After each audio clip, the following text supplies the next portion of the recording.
The topic we'll cover is quality management, the processes that ensure project deliverables meet defined standards and satisfy stakeholder expectations. In waterfall projects, quality is formally planned and documented. This begins with planned quality management, where the project manager identifies quality standards, metrics, and processes that the project will follow. The outputs include the quality management plan, quality metrics, and quality checklists that will guide the team throughout the project. Next comes manage quality, also known as quality assurance. This is an executing process that focuses on doing things the right way. The project manager ensures that processes are being followed correctly by using activities such as audits, process analysis, and preventive actions. The goal is to build quality into the work and enable continuous improvement rather than relying only on inspections at the end. Then we move to control quality, which is about verifying results. This monitoring process involves inspections, testing, and measuring deliverables against defined quality standards. While quality assurance ensures that the process is correct, quality control ensures that the final deliverables meet the required specifications.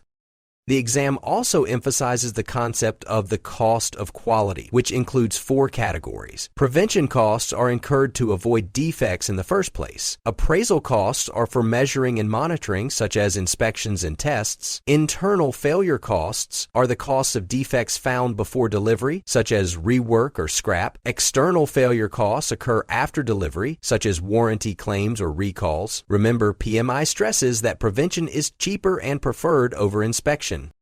Quality management also ties into continuous improvement frameworks. One is Deming's Plan, Do, Check, Act cycle, which drives ongoing process improvement.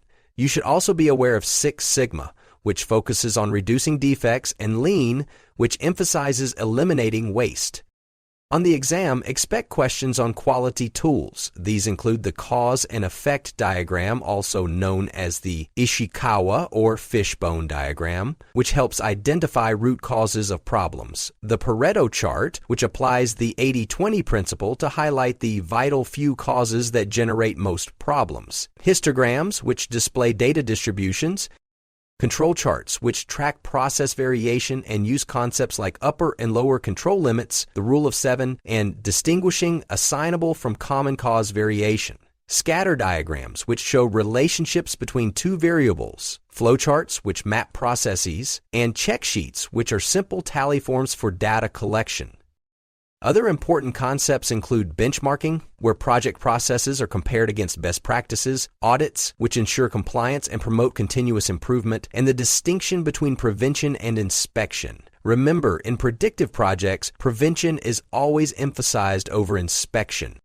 Finally, predictive projects place a strong emphasis on formal quality planning, documented standards, and acceptance testing at the end of the project to confirm deliverables meet requirements.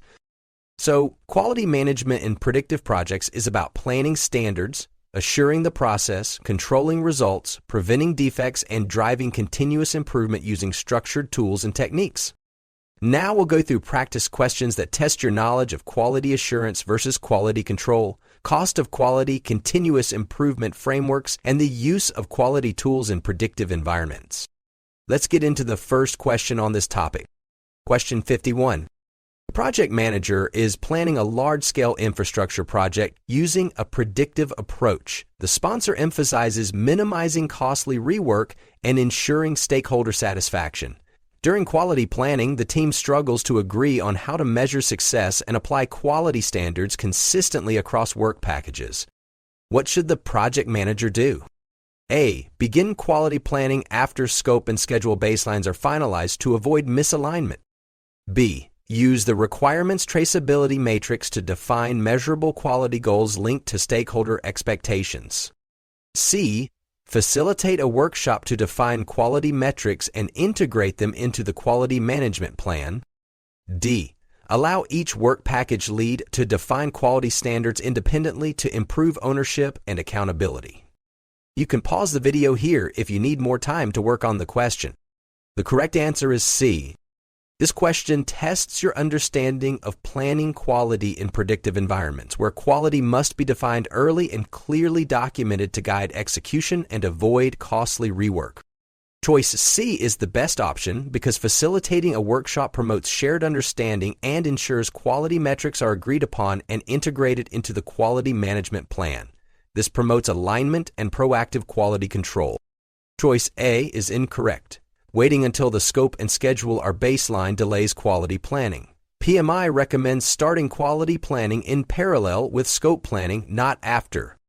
Choice B is incorrect. The requirements traceability matrix is useful for tracking stakeholder needs, but it's not the primary tool for defining project-wide quality metrics and standards. Choice D is incorrect.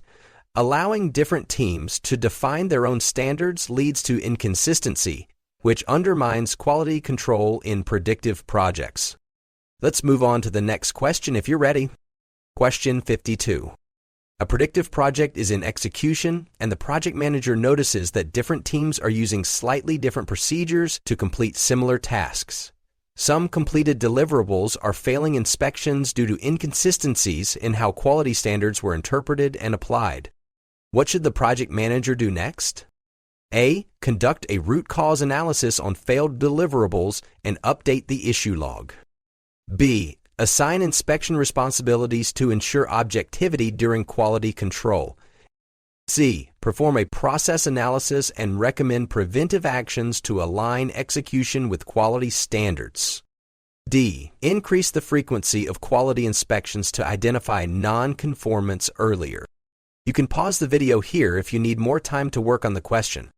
The correct answer is C. This question tests your understanding of the difference between manage quality, QA, and control quality, QC, in predictive projects. It emphasizes how process issues, not just product defects, must be proactively addressed to prevent recurring quality failures. Choice C is the best option because process analysis and preventive actions are core activities of managed quality, QA. They help ensure that teams follow consistent, approved methods aligned with the quality management plan. Choice A is incorrect. Root cause analysis is a useful technique, but it belongs more to control quality, and it focuses on identifying why deliverables failed, not on improving the processes themselves. Choice B is incorrect. Assigning new inspectors may help reduce bias, but it does not address the underlying inconsistency in execution across teams. Choice D is incorrect. More frequent inspections might catch issues sooner, but this is reactive and doesn't solve the root cause, lack of consistent quality process application. Let's move on to the next question if you're ready. Question 53. During quality control on a predictive project, a control chart tracking manufacturing defects shows that several data points fall within the upper and lower control limits but consistently trend upward and approach the upper limit. No single point exceeds the control limits, but the pattern is persistent. What should the project manager do? A. Take no action since the process is still statistically in control. B. Halt production and initiate a formal root cause analysis to address potential nonconformance. C. Share the trend data with the sponsor and suggest increasing sampling frequency to ensure compliance. D. Investigate the trend as a possible assignable cause and evaluate the need for preventive action. You can pause the video here if you need more time to work on the question. The correct answer is D. This question tests your knowledge of control charts and early quality intervention. In predictive projects, identifying subtle signals before defects occur is key to preventing rework and protecting quality baselines. Choice D is the best option because while the process appears in control, the upward trend suggests a possible assignable cause. Investigating early allows the team to apply preventive actions and avoid future quality failures. Choice A is incorrect. Although all points are inside limits, the trend pattern violates control chart rules like the rule of 7, which may signal an underlying issue. Choice B is incorrect. Halting production is extreme. There's no actual nonconformance yet, only a potential risk that should first be investigated. Choice C is incorrect. Sharing data and increasing sampling may help with monitoring, but it delays taking proactive action to investigate and correct the potential root cause. Let's move on to the next question if you're ready. Question 54. During planning for a highly regulated infrastructure project, the project manager is asked to justify the high budget allocated for team training, documentation reviews, and preventive testing. A senior stakeholder suggests reducing these costs and increasing post-delivery inspections to save time up front. What should the project manager do? A. Accept the recommendation, as regulatory projects typically emphasize final acceptance inspections. B. Explain that preventive costs reduce overall quality costs by minimizing rework and customer dissatisfaction. C. Agree to reduce training and instead allocate more to defect tracking and reinspection. D. Propose balancing prevention and inspection efforts to maintain stakeholder support and reduce initial planning effort. You can pause the video here if you need more time to work on the question. The correct answer is B. This question tests your understanding of the cost of quality categories in predictive projects and PMI's emphasis on prevention over inspection to minimize total cost and improve long-term outcomes. Choice B is the best option because prevention costs like training and documentation reviews help avoid expensive rework, non-compliance, and customer dissatisfaction later. PMI recommends investing upfront in quality. Choice A is incorrect. While inspections are important, final acceptance is too late to catch many quality problems. This approach increases the risk of external failure costs. Choice C is incorrect. Shifting funds to defect tracking focuses on appraisal and internal failure costs, which are reactive, not preventive, and drive up overall costs of quality. Choice D is incorrect. While it sounds balanced, compromising prevention efforts undermines quality planning and increases the risk of failures later in execution. Let's move on to the next question if you're ready. Question 55. A project manager on a large multi-year predictive project is reviewing defect trends and delivery delays across multiple phases. The team previously applied corrective actions, but similar issues continue to reoccur. Leadership now expects a more structured approach to identify systemic inefficiencies and reduce variability in outcomes. What should the project manager do? A. Implement fast tracking in the schedule to make up for lost time and improve team motivation. B. Recommend additional quality audits across all phases to ensure compliance with documented procedures. C. Apply lean principles to eliminate non-value-adding activities across the workflow. D. Initiate a structured root cause investigation using the PDCA cycle and Six Sigma principles. You can pause the video here if you need more time to work on the question. The correct answer is D. This question tests your understanding of structured continuous improvement frameworks such as PDCA and Six Sigma, which focus on root cause analysis and reducing process variation in predictive projects. Choice D is the best option because the repeated nature of the issues points to deeper systemic inefficiencies. Using PDCA and Six Sigma provides a disciplined, data-driven approach to improve performance and prevent recurrence. Choice A is incorrect. Fast tracking addresses schedule delays, not quality issues or root causes. It may even introduce more risk if underlying inefficiencies remain. Choice B is incorrect. Audits can help identify compliance gaps, but they do not replace structured process improvement methods. The scenario needs more than procedural verification. Choice C is incorrect. Lean can reduce waste, but the scenario also requires analytical depth to uncover why defects keep happening, not just to eliminate steps. Let's move on to the next question if you're ready. Question 56. A quality audit on a predictive project reveals a spike in defect frequency related to electrical subsystem testing. The quality lead wants to determine if these defects share a common root cause and whether the trend suggests a deeper process failure that needs prevention. Which quality tools should the team use together to investigate and validate the source of variation? A. Histogram and run chart. B. Flowchart and control chart. C. Pareto chart and control chart. D. Fishbone diagram and histogram.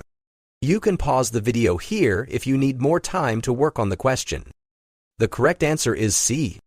This question tests your ability to match the right quality tools to both the problem type and the intent of analysis, a key expectation in predictive project environments where data-driven decision-making is critical.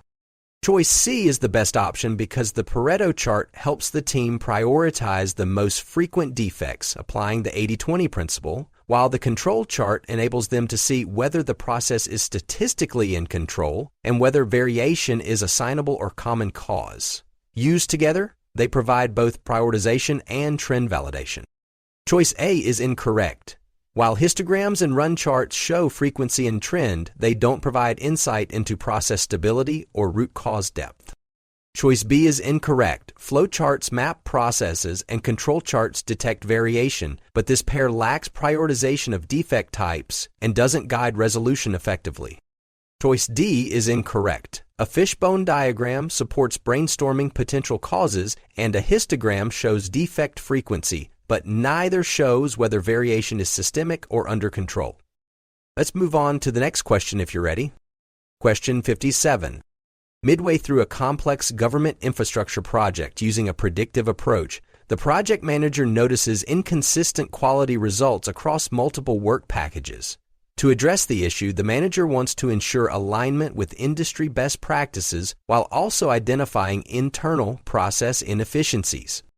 What should the project manager do? A. Conduct a controlled quality inspection and update the quality metrics to reflect observed trends.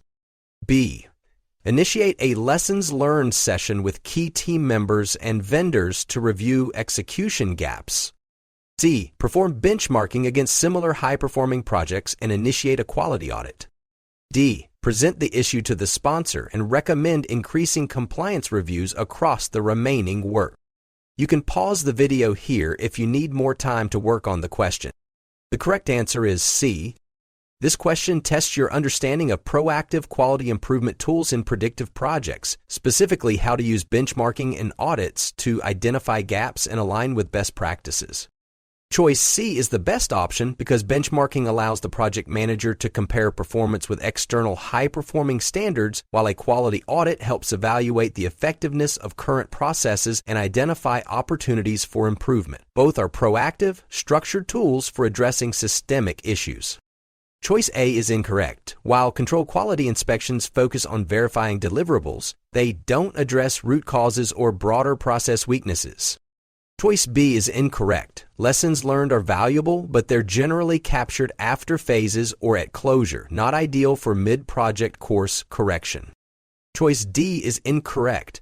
While escalating to the sponsor and increasing compliance reviews sounds reasonable, it's a reactive governance tactic, not a strategic improvement initiative like auditing and benchmarking.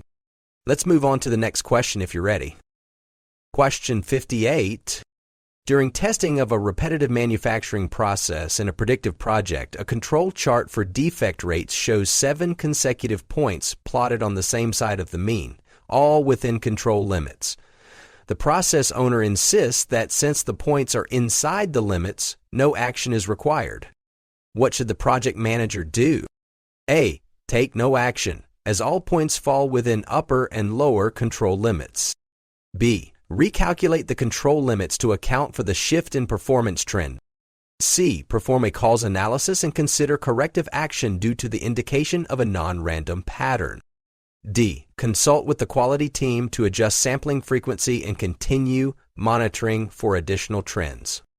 You can pause the video here if you need more time to work on the question. The correct answer is C. This question tests your knowledge of statistical quality control using control charts, especially recognizing non-random patterns like the rule of 7, which is often misunderstood in predictive projects.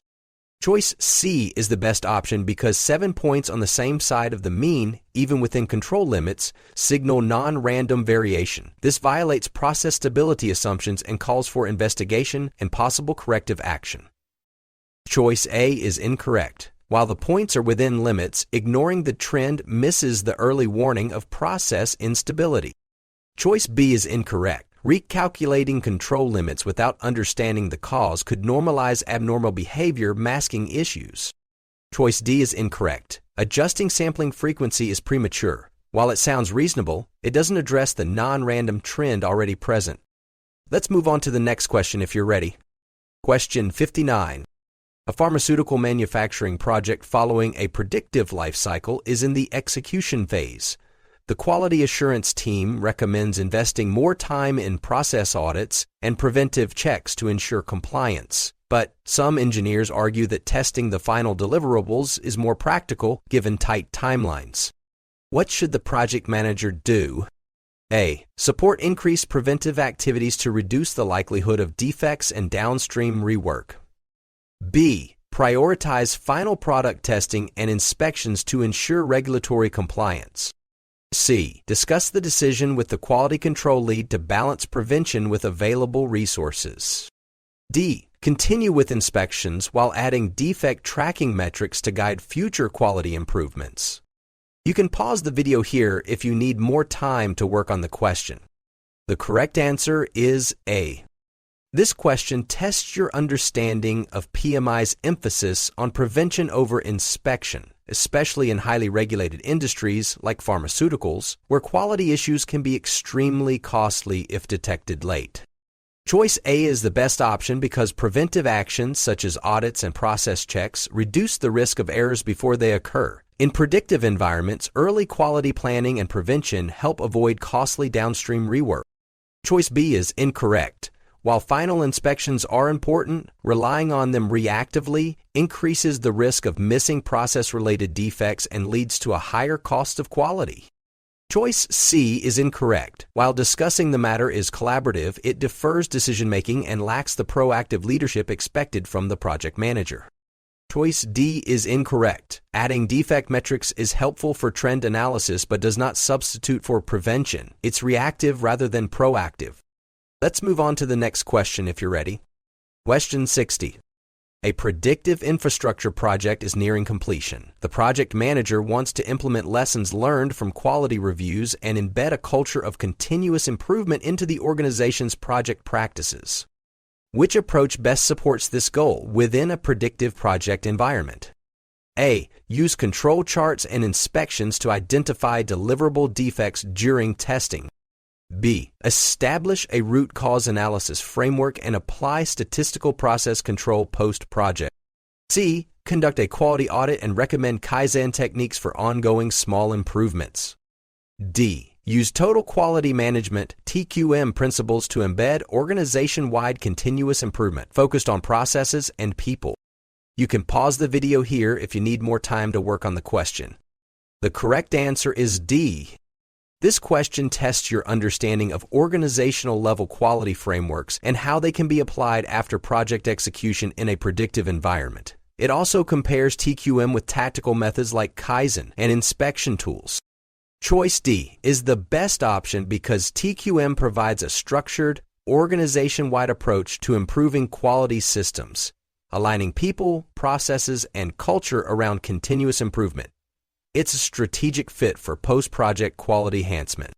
Choice A is incorrect.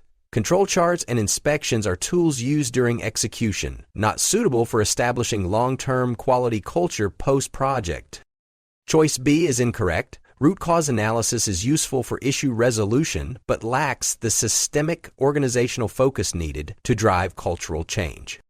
Choice C is incorrect. Kaizen supports incremental improvements, but in this context, TQM is broader and more aligned with embedding quality throughout the organization. Congratulations on completing all 10 questions for quality management in Waterfall projects. You've now answered 60 questions in your PMP exam journey. If this content is helpful, please give this video a thumbs up and subscribe to PM Aspirant for helpful content like this. Keep up the great momentum and keep pushing forward.